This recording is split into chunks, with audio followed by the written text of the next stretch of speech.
Welcome in to the BamaInsider.com score prediction show. My name is Kyle Henderson of BamaInsider.com. He is Trey Yanity, both of BamaInsider.com, coming to you from beautiful Tuscaloosa, Alabama. Alabama getting ready for Mississippi State. Tonight, we're taking your score predictions as we usually do on Wednesday night. So definitely post your score predictions inside the comment box.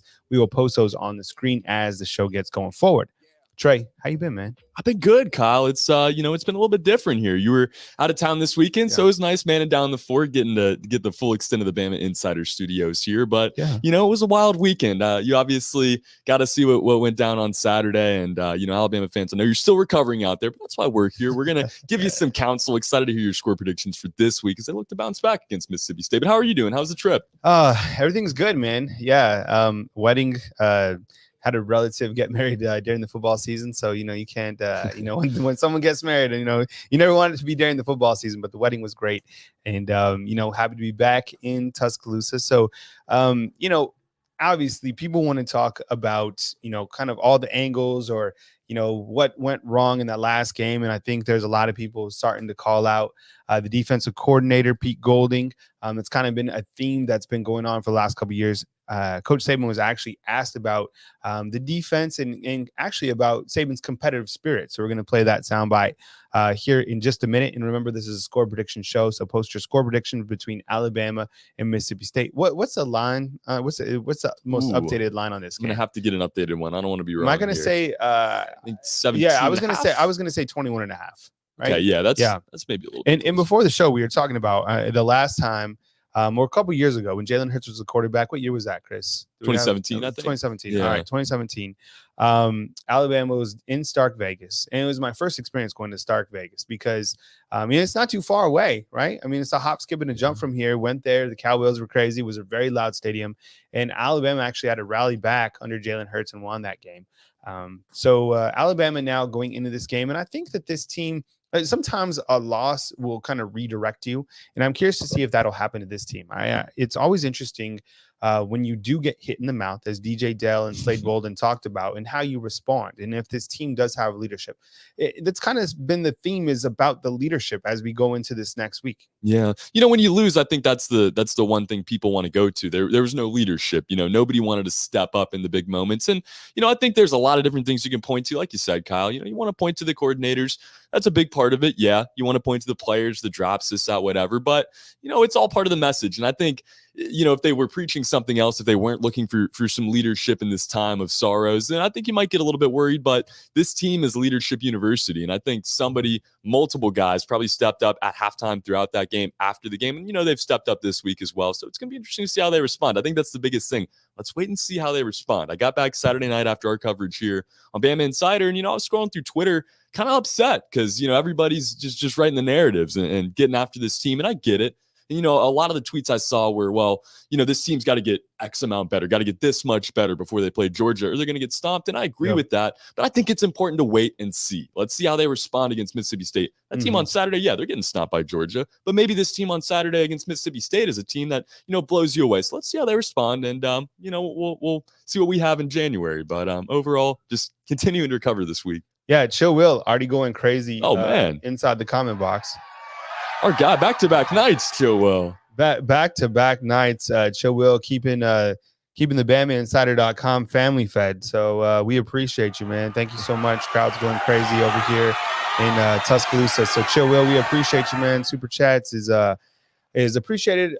Thumbs up, also goes a long way. So we appreciate you guys being right here tonight on BamaInsider.com. Hit the thumbs up, like, subscribe.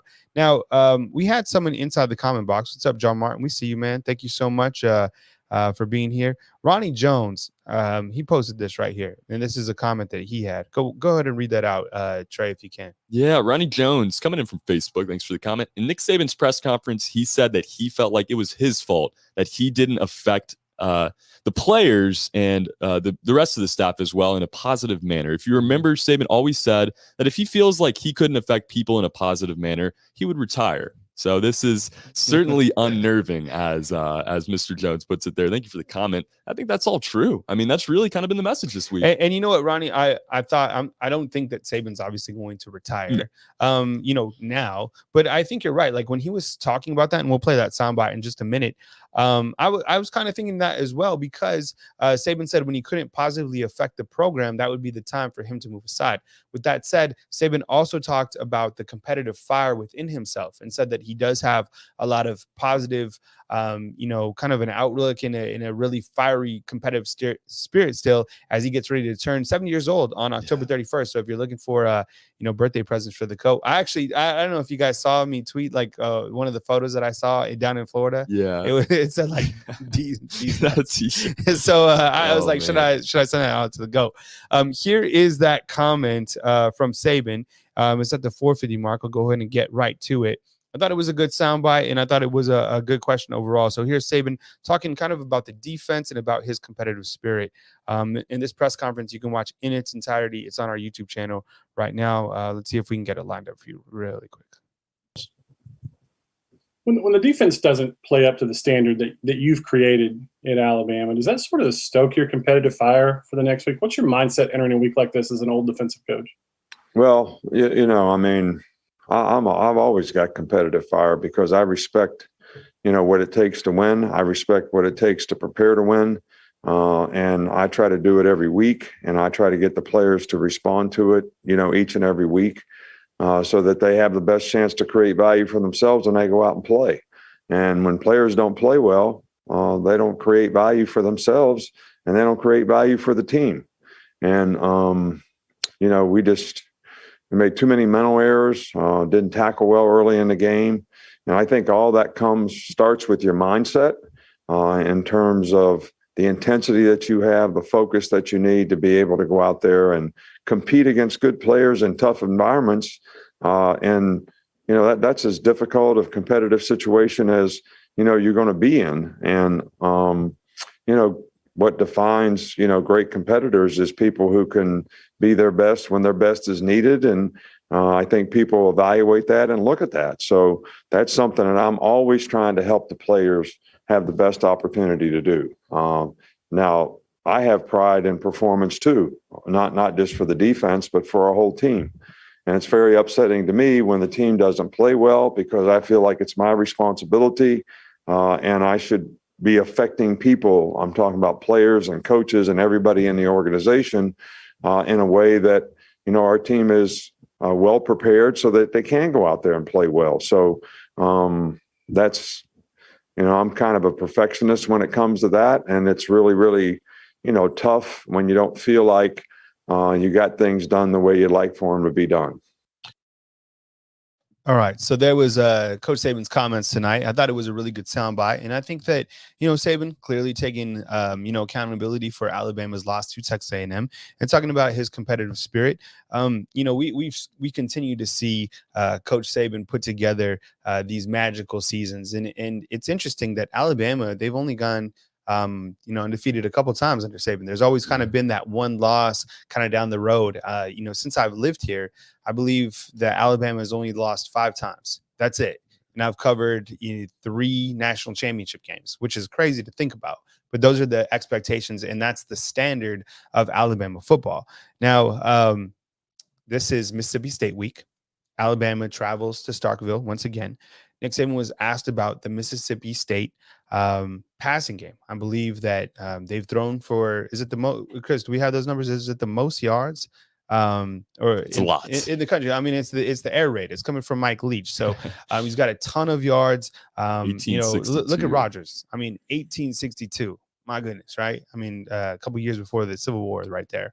And then you got, 14 touchdowns, 2 interceptions. We'll play that soundbite of Saban now talking about the Mississippi State passing game, and then we'll take some score predictions between Alabama and Mississippi State. Starts at 2:30 on our scale over here. Get that lined up for you right here. I think something that will help this team continue to develop. Go to Nick Kelly. Mississippi State has the most pass attempts of any team in the SEC and the fewest rushing attempts. What's it like preparing for a team like that? Well, when they throw the ball, I don't know, I think it's pretty close to 80% of the time, almost on every down. You have to change the way you think. The old-fashioned got to stop the run on regular downs and, play the passes.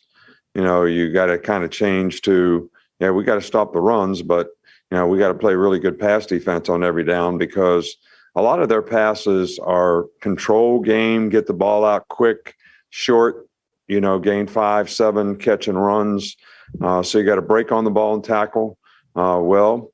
And it's a little different mindset that your team has to have and your signal caller. So, but that's the way we practiced all week. So the players should be getting it. And, I think we got a good idea of what they're going to do. It's just going to be a matter of, how our guys execute and be able to get consistent enough performance down in and down out, not to give them big plays and to try to be able to deny the ball when we need to so that we can get off the field. All right, that was Coach Saban talking about Mississippi State's pass game. Let's actually get to some score predictions. So if you're new to our channel, we do a score prediction every single Wednesday night. And how we do it is Chris, our producer, he's going to post your score on the screen. I'm going to have Trey Yanity read out the score, and then I'm going to give you some feedback on your avatar.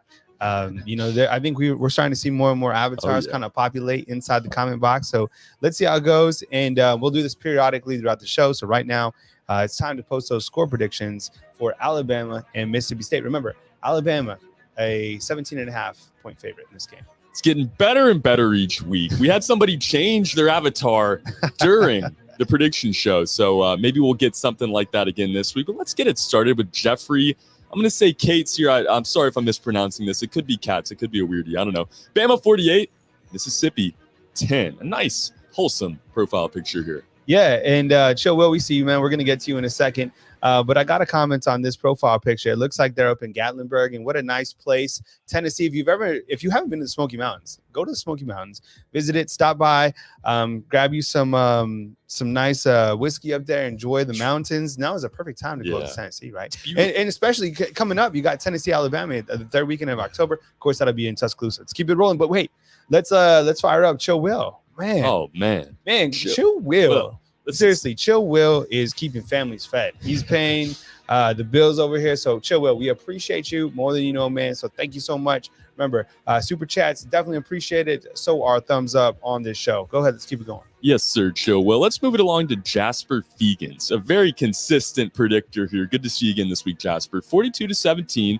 Got Bama bouncing back from the loss. We got exclamation points. So, they're serious about it. I mean, Jay, no one was hating on the E last week, and now it's the J. Look, Jasper, we're going to give you a pass this time, but next time you come with it, let's see an updated avatar in there so we can give you some true feedback. Keep it going. The score predictions are too good for you to just post the J. Come on. B. Wayne and a Lee. Nice selfie here going on. 35-28, Bama. It's going to be a close game. Very close, unfortunately. Wow. That would be really interesting to see if this game is, a battle in Stark Vegas. I personally don't think about it being in that close proximity. Regarding the avatar, strong Alabama hat right here. But I'm a big fan, most importantly, of the black and white. Oh, anytime you throw black and white on me, I'm loving it. I'm a huge black and white photo guy. So, B. Wayne, you're definitely moving to the next round. Keep it going. Yes, sir, B. Wayne. Just a nice throwback feel. How about Rhonda Qualls Cagle? Okay. Bama winning the game 48-14. We've seen really close and we've seen spread out. A lot of 40 predictions here. This one coming in from Facebook. I like it. Anytime you have a profile picture, with somebody else, that says you got a lot of friends to me, right? Oh, yeah. Because you're just like, you're feeling good. You have a good spirit. Someone wants to jump in there, and then you're like boasting onto the Facebook scene with that. We appreciate you, Rhonda. Chill Will, look, every time there's a score prediction, Chill Will's coming with it, man. So Chill Will, taking care of families since 2019. Chill Will, thank you so much for the super chat, man. We sincerely appreciate you. Yes, sir, Chill Will. Some good profile pics so far. I can't get Chris to take a picture with me, so I don't know. I guess I don't have any friends. But how about Mike Hickman? He's got some friends, some good family here. Bama 45-17. I like it. Seen a lot of this 40 whatever, teens kind of score predictions so far. Yeah, Mike, I really like the profile picture. Nice setup right here, nice and tight. It's a very focused photo. I love the plaid shirt. Now is the time for plaid as we start to get into the colder months. Supposed to get a little bit chilly here in Tuscaloosa. I guess we'll have to see. Keep it going. Nice pick, Mike. As long as the time doesn't change quite yet. That's my least favorite part of the year. It just gets so dark. Jarvis S. is coming in 37-13. He's got Bama over Mississippi State. This is a little bit more what I'm thinking here, Jarvis. I like the idea. I mean, and we've already gone this before. Oh, yeah. Jarvis is into the quarterfinals of our score prediction avatar showdown. Anytime you go with Kobe, you can't go wrong. Kobe, one of the true GOATs, obviously. Keep it going. We should do a bracket at the end of We the should. season. Yeah, we should. Oh, yeah. Get it lined I'm all up. about it. Yeah. I'd love it. Popeye Dave. This might be an all-time name. I don't know about the profile pic here. This is a great name, though. He fixed his profile picture. Thank you, sir. So now we don't have to worry anymore, and we can post a score prediction. And a good one here, too. Mr. Popeye Dave at 45-24. He's got the Crimson Tide and an interesting pick here as well. He's got Pete Golding. Obviously, he's reading some sort of book. I would assume it's about defense. I get it, Popeye. So Popeye Dave coming with it on the name and with the avatar. Popeye Dave, if we're gonna build this bracket out, he's probably like a 3 seed, 2 seed, right? That's You're coming with it with this avatar. So strong avatar game. Keep it going. We'll read a couple more before we continue. Bama fan. This is classic right here. Old school on the profile. Big 45-24. And I absolutely love when they throw in an emoji. We got the elephant on the page. You know, I like this avatar. It looks kind of self-generated. And you know how we're always giving a little bit more credence to people who bring it with their own customization. That's kind of the category that this falls into. I like the avatar name. The SEO is good within the title. The score prediction, though, 45-24. I don't think Mississippi State, Air raid. Yeah, air raid. Good test for the secondary. We'll talk about that in a minute. Let's read one more and then we'll kind of get back. Let's wrap it up in our first session tonight. This is our Philippines. I like it. 42-35. Another really close one here, and all kinds of friends in this profile picture. Oh, yeah. The Philippines is a very family-oriented place, so that's certainly spilling over into that avatar. 42-35. Trey, we're going to talk about this next. If you feel that this game could be tight, I don't think it's going to be tight. Let's play a couple more sound bites and then kind of talk about this game a little bit more in detail as we go forward. Trey, look, we've seen the score predictions come in. Thank you very much for posting them. We'll have another score prediction segment later on in this video. Definitely hit the thumbs up, like, subscribe. Thanks to Chill Will, keeping BamaInsider.com families fed for quite some time. So we certainly appreciate you. 3 super chats tonight. I saw him super chatting with Andrew Bone as well last night. So thank you so much, man. We appreciate you. Trey, the Alabama's favored by 17.5. I think it's going to be a lot of Crimson Tide in the end zone in Stark Vegas. I mean, do you really think it's possible that Mississippi State puts 2 touchdowns, 3 touchdowns on the board? This team is so weird, Kyle. And, both of these teams at this point are so weird. If we had been talking about this game a week ago, even, I would tell you probably not. This defense is starting to turn the corner a little bit and whatever else. But, we still are finding out something else about Alabama every single week. And, it's put us in a spot now to where we really don't have a great feel for Alabama. We have a great feel for the quarterback. He's been awesome, even in situations where he hasn't been put in the best spot to succeed. He's been awesome. I don't think anybody's worried about him. But, we still have a lot of question marks as far as play calling goes. And, this offensive line, is Chris Owens going to continue to be part of this? If he is, I'm not saying that he can't be capable, but I think this offensive line is still going to struggle to find that leadership because he's supposed to be that leader, and they don't really have leadership right now. You look on the other side of the football, the defensive line's been a little bit disappointing too, really everywhere on the field. We still don't have a great feel for what this team is. And I think a loss is always going to create a ton of question marks. It's tough when it comes right in the middle of the season when you're starting to figure it out, turn the corner a little bit. But, we just don't know. This is a Mississippi State team that lost to Memphis, but in their last game, they beat the Texas A&M team that Alabama just lost to. So, I think it's more confusing to look at Mississippi State than it is Alabama, but both teams are really confusing me right now. I don't know. Yeah, look, I'm pretty confident that Alabama is going to be able to take care of business. Look, we got the still frame on Saban. He's just completely got his eyes closed. Clearly, he's awake and ready for this game. And thank you so much, B. Wayne, for becoming a member of BamaInsider.com. How do you become a member? Hit the member join button at the bottom of this video. Certainly helps to support BamaInsider.com. We hope to continue to deliver high quality content. So super chats, new members, thumbs up. We appreciate you more than you know. Look, I think that this offense still hasn't played its best game yet.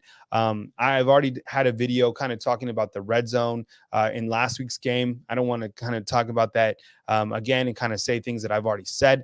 But I do think that going forward that Alabama is close to finding their offense. Now, I think there is clearly a wide receiver drop-off from years past. I expected that because, You had, 4 first-round draft picks within the last 2 seasons. With that said, Jameson Williams has been very productive this season. In fact, he's been having, great success. Last game against Texas A&M, targeted 13 times. He had 10 receptions for 146 yards.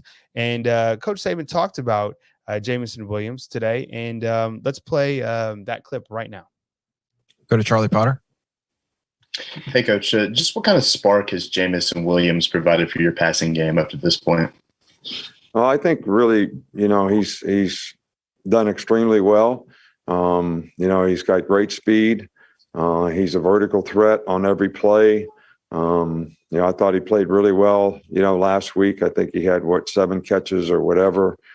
Big play touchdown, couple touchdowns, but a big play touchdown on a double move. So he's added a lot. I mean, our receivers have, got to be very consistent in terms of the way we play. I mean, we can't afford to miscommunicate. We can't afford to drop balls. And he's been, a real positive spark for us. Go to Aaron. All right, that was Coach Saban talking about Jameson Williams. Trey, before the season, we knew that Jameson Williams would be impactful on his team. John Mechie, he's the guy, or it's supposed to be the guy, in terms of the first 2 receivers. And then after that, we were kind of trying to figure out who it was going to be. I thought that Billingsley didn't play his best game against Texas A&M. Slade Bolden is, 3rd in the team in receptions with 15 receptions. Do you feel that there's a drop off? I mean, do you feel that one of these other receivers is going to come on the scene? Because it's Jameson Williams right now with 27 receptions. Then it's John Mechie, 34 receptions for 363 yards, averaging just 10 yards per catch, which is very interesting. I mean, because if you compare that to the last couple of seasons, I mean, the Alabama receivers have been, averaging some similar pride to Jameson, right? I get it. Schematics might have changed a little bit. And then after that, Billingsley has 10. Slade Bolden has 15. JoJo Earl has 12. Cam Latu has 10. Javon Baker has 5. I mean, it seems like there's, one of these younger receivers that we maybe thought of really hasn't popped off yet. Yeah, the schematics changed a lot more than I thought they were going to. My freshman year in 2017, Alabama was in kind of a similar situation. They're bringing in Henry Ruggs, Jerry Jeudy, and Devontae Smith all at the same time. And, it was a young core, but you knew how talented they were. I thought that was going to be what Alabama did this season because they brought in similar mix of guys, Ja'Cory Brooks, JoJo Earl, Ajay Hall. I thought that was going to be your, Jeudy, Henry Ruggs, Devontae Smith, but it hasn't been so far. And I don't think that, this team is necessarily the same. I don't think that, you can maybe let a quarterback like Bryce Young throw to as many different receivers, when he's getting some consistency and really having a lot of success with a few in Jameson Williams. And, we've seen Slade and Cameron Latu and these other guys, but, I would probably, and it's not to say that they should be running this differently, but I might run this offense a little bit differently with my wide receivers. I think I would get these young guys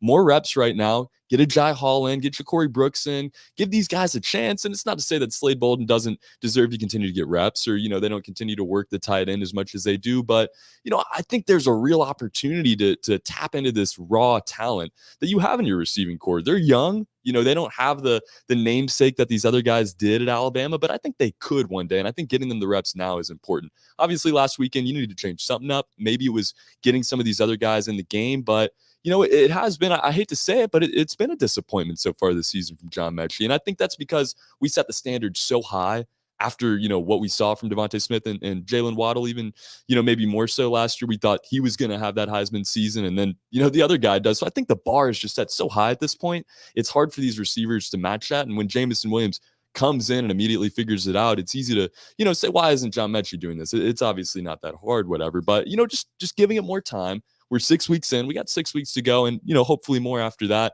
I think that other guys are going to get involved, and John Mechie, those guys are going to figure it out too. On the season, Bryce Young has been, I mean, he's surpassed my expectations for a sophomore year through these first couple of games. I mean, on the season, 1,700 yards, 20 touchdowns, averaging 289 per game. When I rewatched the game against Texas A&M, I thought he did miss on some throws. There's no doubt about that. I thought that, sometimes getting into, is that another super chat by my man? Oh my goodness. Jeez, man. Chill. We might be able to retire. Yeah, I was after gonna this say, let's YouTube just hang it video. up. Let's get out of here. No, man. So thank you, Chill Will. We appreciate you, man. Super chats go a long way. Certainly appreciate you. And then also, if you hit the join button at the bottom of this video to become a member, thumbs up certainly goes a long way. So thank you, Chill Will. We appreciate you. As I was saying about Bryce Young, I don't think he played his best game against Texas A&M. And some of the throws were off. I think he's still working on his deep ball. With that said, he did throw a 40-yard touchdown to Jameson Williams against Texas A&M. One of the plays that really stood out to me, and I continue to see that this type of performance from him weekly, is there was a Texas A&M defender coming at him. They came at him a lot. I think Chris Owens was in trouble, right? Texas A&M knew that they could get heat on Bryce Young.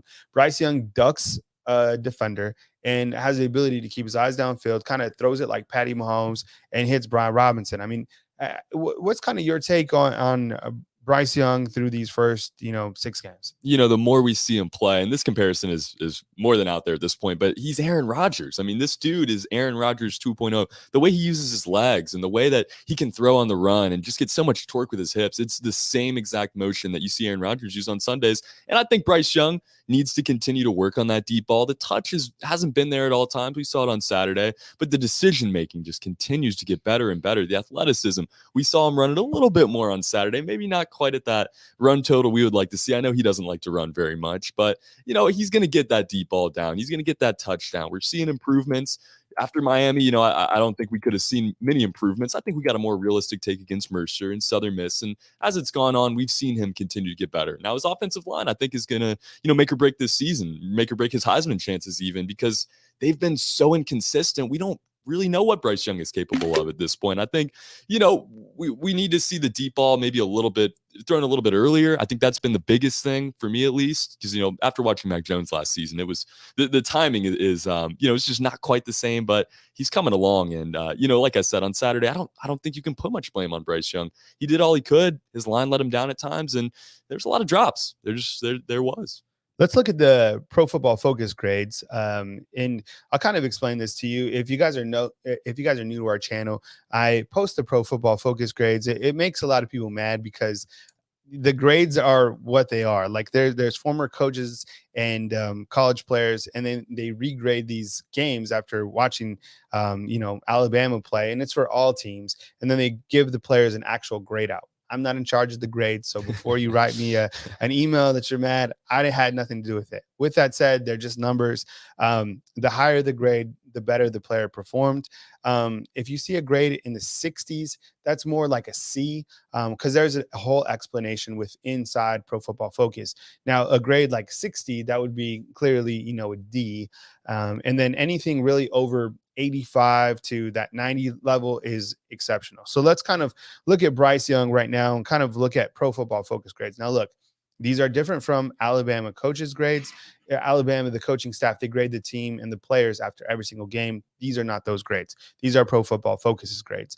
And as you can see, against Texas A&M, he did have a grade out of 84.5. Now, he threw the football a ton. 28 completions for 48 attempts, 58%. And what they grade him on is just different, how the player performed under pressure, the types of throws that the player made, and so forth. So 3 touchdowns and 1 interception. Now, as you can see against Southern Miss, he was on fire. As you can see from the stats, 20 of 23 in that game, 4 touchdowns and 1 interception. Now, he has thrown an interception in his last 3 games. I thought the interception that he threw against Texas A&M, didn't really like that ball placement, and I didn't like the route that the receiver ran. Even Saban said that. I think that was Billingsley, right? It's kind of that edge, and it was also a good play by the defender. I thought the interception that he threw against Ole Miss, I thought that was clearly a forced pass on his end. And then the interception against Southern Miss, that really wasn't on him because it hit Jameson Williams right in the chest.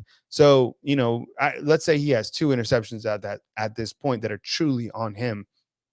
But as you can see from the grades, it kind of gives you an overall value of what he's been doing during his sophomore season. Yeah, I mean, he's been going crazy, and it hasn't been the same look. It hasn't been the same Bryce Young in every game, but we've seen the same things that we like in every game. We've seen the consistency in the decision making, and I guess we got B Wayne heading out now. Appreciate you, man. Thank you for coming with us tonight. Thanks, Come back next Wednesday. Come join us on Could Friday, it be Saturday. Bruce Wayne, Batman? Oh, maybe. Man. Hey, if there's some evil you got to go solve, man, then go do it, the man. pen name, yeah. Please get maybe back you got to to go work out in there that and you got to case. save Alabama's offense and defense, or maybe just defense. I don't know. Bruce Wayne, take it easy, man. Come back. Well, hopefully we don't have to see too much in the Batman.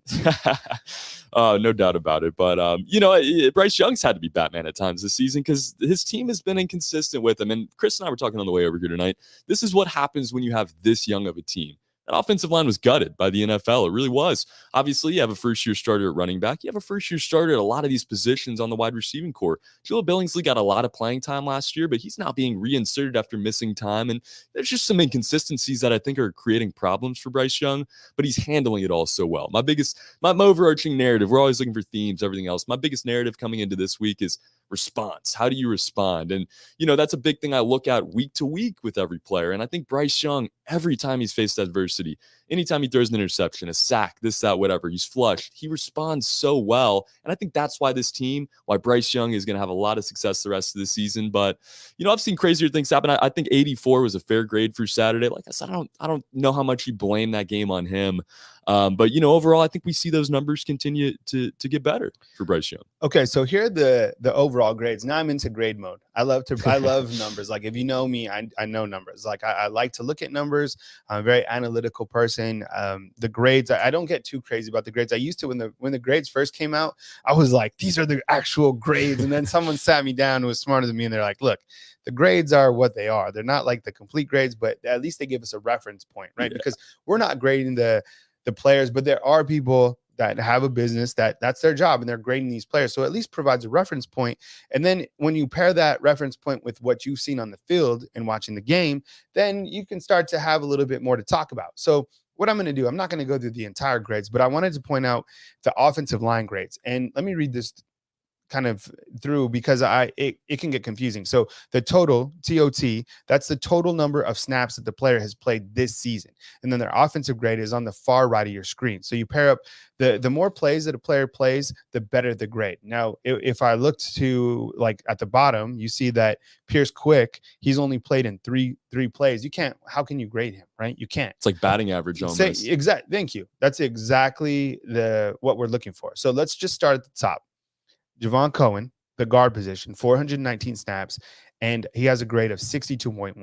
Darian Dalcourt, center, Alabama's new center, 419 snaps, 64.1. Chris Owens at the tackle position, 419, grade of 61.6. That's the lowest grade out, and that's cumulative, right? You got 419 snaps. So clearly, and we're all seeing that as well. So it kind of does line up with the grades in a sense. You see that Evan Neal, 402 snaps, and he has the highest grade, 82.1. Again, anytime you get into the 80s, it's really, really exceptional, especially when you have 402 plays at the tackle position. Emil Ekiyor at guard, 402 snaps with a grade of 65.5. So those are the guys that are blocking for Bryce Young. And I mean, it is what it is. I mean, I don't think. I mean, is this offensive line lacking talent? They have a new offensive line coach, Doug Marrone. I mean, it might be talent, and I'm kind of curious to see why and the reason that we really haven't seen another tackle kind of rotate. Because if you look down the screen, the next tackle that's got a lot of reps is Kendall Randolph, and then after that, it's Damian George, who's only played in 33 snaps. Man, that's interesting, right? This is so weird to look at, and I think it would be, oh man, chill Will again. This is crazy. Well, thank you for showing up, man. We'll keep showing up with you. Yeah, we appreciate you, man. Thank you, Chill Will. Killing it, man. Absolutely murdering. This might be the most I've ever seen, to be honest, to this point. I think it is. This is we're breaking records tonight. But I would love to compare last year's numbers at this point in the season to this year's, because I think that's where you get the most frustrated, knowing how well this team played just a season ago. And I know all different. These are the grades right here. Oh, here we go. Yeah, I mean, but a greater total, right? But true, still, more reps. You can see Emil Ekiyor last year played at 75.3, Alex Leatherwood 80.7, even though he's having a very difficult time with the Raiders. Jonte Brown 64.9, Evan Neal 83.7. And then Landon Dickerson, 91.3. Whoa. That's crazy. We might have cracked the code. That's literally, I mean, you look at these grades. Look at Najee Harris. Look at Mac Jones. And their numbers, I think, look like that because of the Amelia Cure and, the Leatherwood numbers. Yeah. And, this team just was set up for success. And, you can look at Chris Owens down there at the bottom, even last year at the center position, 53.9. I didn't realize, I thought last year was better. And looking into it, it was a struggle. And he's got to be the leader on this team. That's hard to say. And, Evan Neal is truly the leader of this offensive line. But, Chris Owens, now not the center. I think he may be more fit to be the center still. And then maybe you get J.C. Latham that chance at tackle. I really don't know what you do, but something's got to change because these numbers just aren't nearly what they were last year. Yeah, and Charles, these are Pro Football Focus grades. I know some people have a different opinion about them or whatever. We're just using them as reference points, kind of paired up with what we've seen from the game. So we don't reference them in total, this is the actual grade, but it is nice to actually have the grades and then pair it up with what we've seen. And by the way, thank you so much for the super chat. Yes, sir. We appreciate you guys. Let's go over some more score predictions. This is our score prediction show, and then we'll talk about the defensive grades. Maybe get some people really riled up. So how it works, if you're new, you post your score prediction inside the comment box. Chris, our producer, is going to post those on the screen, and then Trey's going to read them on the screen, and then I'm going to talk about your avatar, kind of let you know if you're going to advance into our tournament tree that Trey wants to create, and then later on in the season we'll have a tournament. So I'll cue the music, and let's get it going. Let's get some score predictions. So post those inside the comment box in 3, 2, whenever you want. And then at the end of the show, while you guys get those ready, we will post our score predictions. Yes. All right. Yeah. And I was very wrong last week, so hopefully this week's a little bit better. Let's get it started with round 2. John Dole III. He's got Bama winning this one big, 42-13. Bama will dominate the entire game, and Saban will play several players at all positions. RTR. I like the take there. Yeah. Good avatar. Looks like a nice color of red that you got on there, John. And I think when you look at a score prediction 42-13, I think that is a really realistic score because I think the total point, am I right, Chris, is 50s, in the 50s, something like that, 57. So you kind of look at that total point. I think it does pair well with that. Let's keep it going. Yeah. Moving along, we got Dede Odom coming back up, this week. What is up, Dede? We got 42-21. Rolly Tide. I think that might be just a lowercase L, but it looks like an I. So we're going to say Rolly Tide for this week. I love it. Yeah, Rolly Tide. I love it. Yeah. So, look, Dede, great username. I like saying Dede. It's a cool name to say. 42-21. I don't feel that Alabama is going to allow 3 touchdowns in this game to Mike Leach. I think that their quarterback, while he has been playing well, he has a ton of yards. It was 1862 on the season. And Leach, I kind of looked to last year. Alabama completely dominated. I know last year doesn't reflect this year. I just don't feel that way. Let's keep it going. Score predictions. Next up, we got Zamir Powell.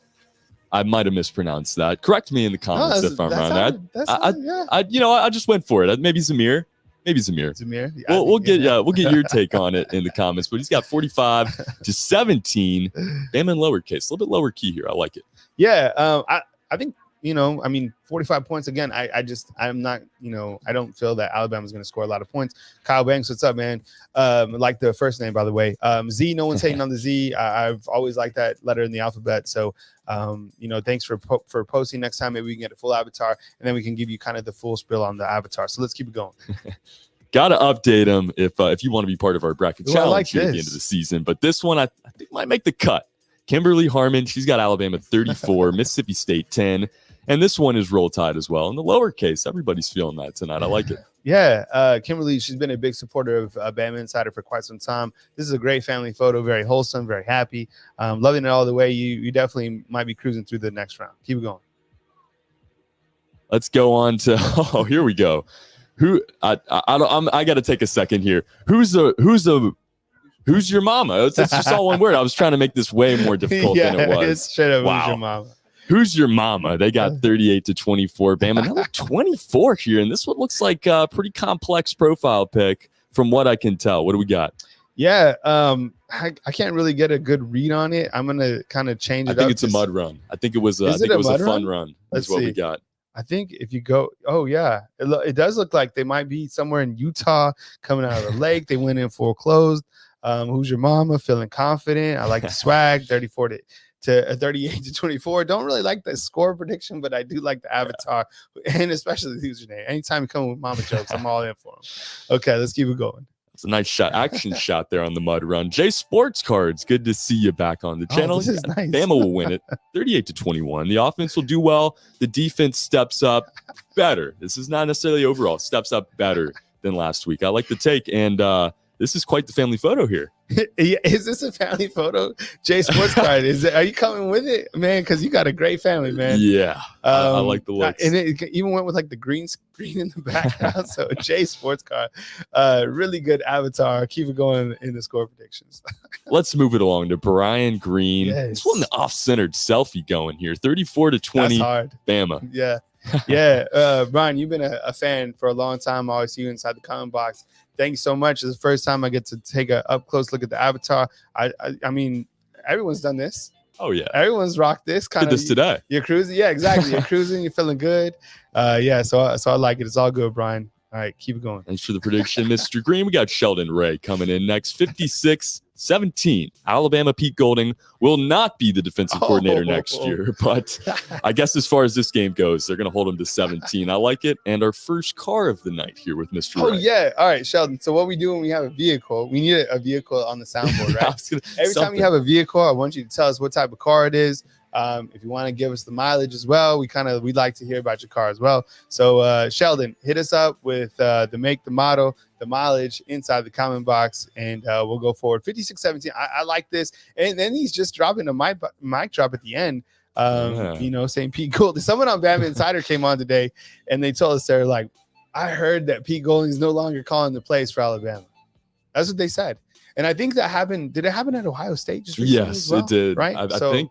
Maybe even we would never hear if that's happening. Oh, no way. And I don't think they would publicly come out and say it, but I don't know, Sheldon. I think you're probably, you have a good pulse on things. I think a lot of people would probably support that. Okay, keep it going for a couple more. Tell us how you feel. Who do we got next? Yes. Oh, Artevis Blue, 42-14, Alabama with another elephant emoji, and this one is a very hard profile pick. Yeah, because you got the flat bill with the kind of the face mask, so he's got the glow in the eye too. He's got the glow. It was definitely self-created, or maybe he just got that sparkle in his eye, man. Either way, man, come with it, Mr. Blue. Feeling everything you got here, especially that top bill hat. Nice. If it's a red sparkle, you might want to get that checked out. I've never seen it before, but roll tide. Someone Jay Sports Card. First of all, he said that these are all wrestling characters. I can't see it close enough. I think that's definitely one of the Mexican wrestlers with the whole total face mask. You know how they get crazy with their wrestling. And then he's asking if Charlie Strong is still on the staff. No, because Coach didn't he got hired? He got hired. Yes. No, with the Jacksonville Jaguars. Didn't he leave to go with Urban Meyer? He definitely left this offseason to pursue. I think so. Yeah, I don't know. Throw up a Kyle Banks score prediction on there, Chris. He just came in fresh and hot out the kitchen.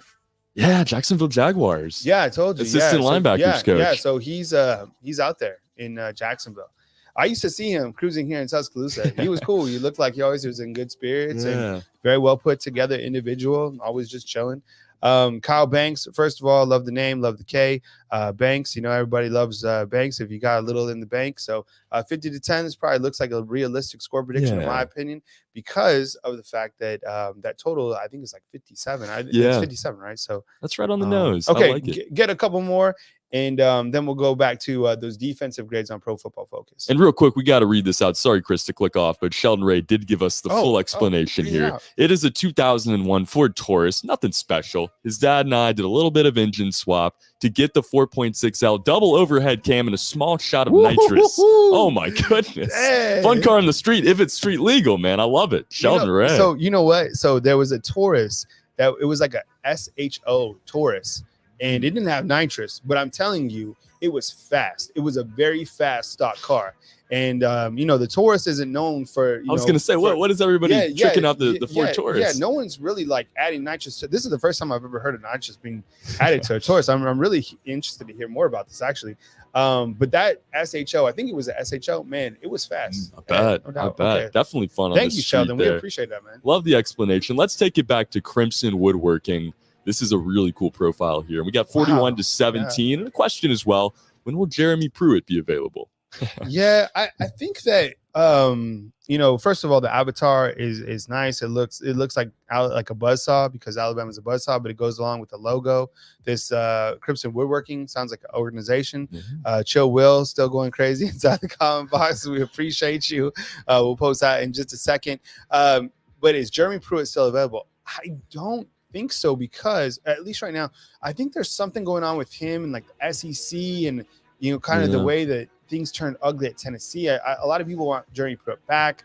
I wouldn't be surprised if that at some point happens on the road, but I think right now there might be something between the NCAA and the SEC or him coming back. Yeah, you don't want to fool around with it either. You know, it's probably something. I think it might the dust might need to settle for a little while. Yeah. Optics, if nothing else there. But, wouldn't be surprised by the end of the season if we. All right, throw up Chill Will, and then we'll let's get to these defensive grades.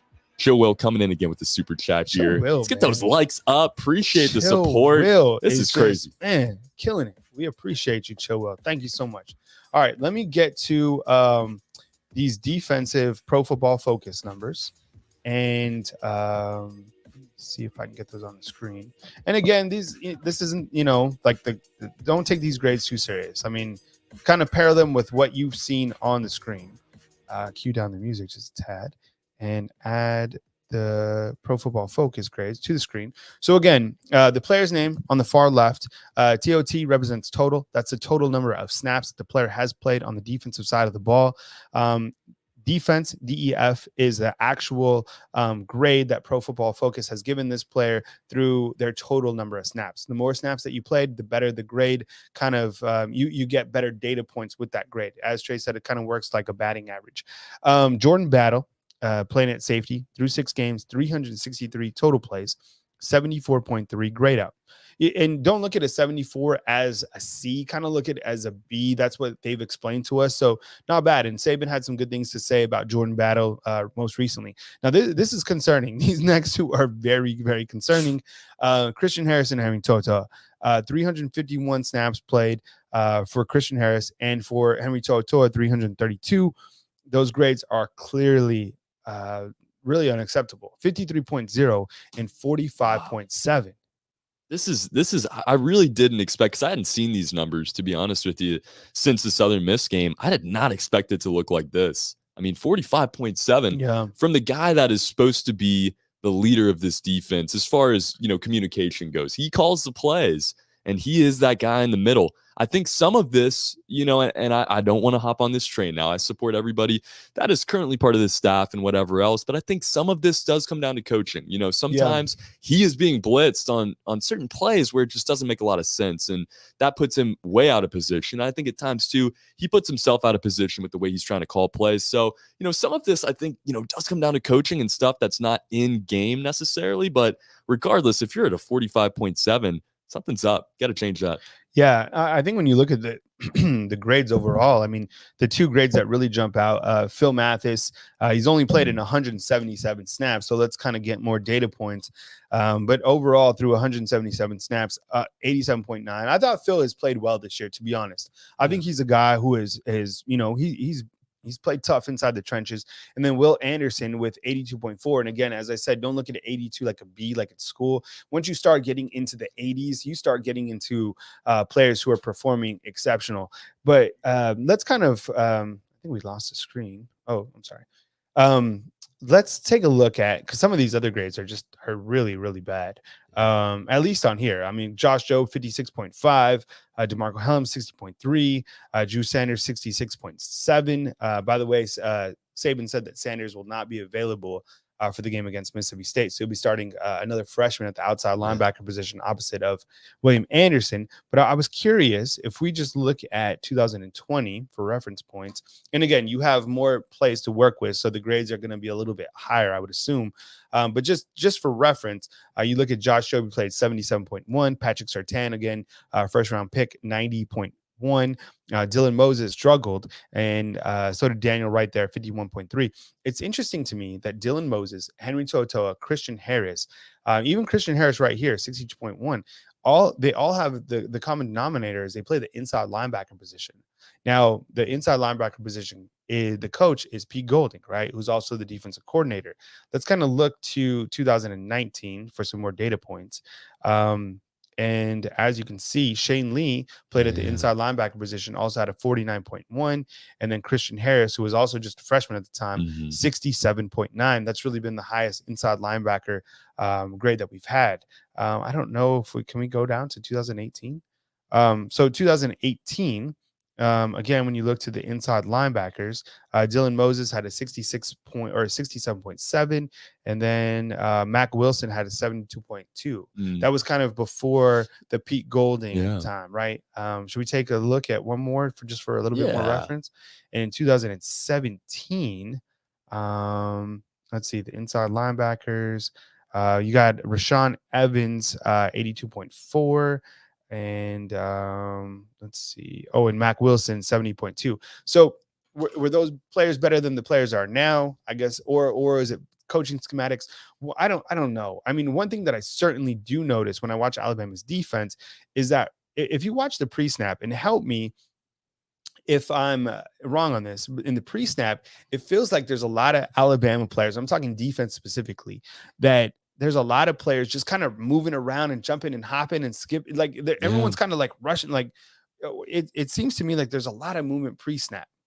Doesn't it to you? No, it does. And, even post-snap, it seems like there's still a lot of noise with these players. In previous seasons, we didn't see guys let the play come to them necessarily, but we saw guys maybe get a better idea of how the play was developing before they overcommitted themselves. And I think this season, we're seeing certain guys just kind of overcommit on certain plays. And it does start with that inside linebacker group. And, you want to look at Pete Golding for that, but you look to the defensive backs as well. And I think the really scary, as far as numbers go here, is Malachi Moore, because last season he had, I think it was 79.3 as his grade for the season, and less reps, yes, but he has a 61.1, and that's a big drop off. And at the guy that's supposed to lead your cornerback room, he's got to be better than that. He plays the star. He plays the hardest position on the entire defense. 61.1 is not going to cut it. Will Anderson has obviously lived up to the hype from last season, and those were the two youngsters that Alabama really needed to step up. One of them has, one of them hasn't. I thought Toa would do a lot better as well, but overall these numbers are just concerning. You got to wonder how much of it is a certain coach on this team. Let's just kind of look at the snap count. So the low snap counts represent the number that the player has played. So Kendrick Blackshire, 1 snap, Monkel Goodwin, 1 snap, Jamarian Latham, 3 snaps, Christian Story, 3 snaps, King Makuta, 5 snaps. Kyrie Jackson, this is interesting because he came over as a junior college transfer. He's only played in 8 snaps this year. Chris Allen, of course, played in 10 before he got injured, unfortunately. So there's kind of a look at the defense. All right, Trey, let's kind of wrap it up here. We've been on. We don't want to keep you all night. I know you're trying to watch the second half of that soccer matchup, I guess, between United States and Costa Rica qualifying match. But let's get our score predictions in here and, let the good people of Alabama or wherever you're from get on with the rest of the night. Round number 3. Let's see what you guys got here. This is maybe. But we got to post our score predictions. That's right. Yeah, we can't skip it. 2 weeks ago we did. Last week, unfortunately, I gave mine. Why don't you give yours and I'll give mine, and then we'll let the good people head out. Let's go ahead and let's go ahead and get this out here. I think Alabama bounces back. I don't think that Mississippi State necessarily threatens, but I do think they put points on the board early in this game. I think Alabama holds them to 14. A lot of people had 21, so I'm right there with you. I think Alabama comes out, flexes the muscle against a defense that has been so inconsistent, especially in the first half, which is where Alabama capitalizes. I think they score 56 points in this game. Run them out of the building. 56-14 is my final score prediction. Kyle, what do you got? I think Mississippi State will get a late touchdown on the board. It'll be close to a shutout, which will make people mad because they'll want Pete Golding to be, let go. But the defense is going to play inspired, I feel. I think on the offensive side, Mississippi State's going to be in trouble.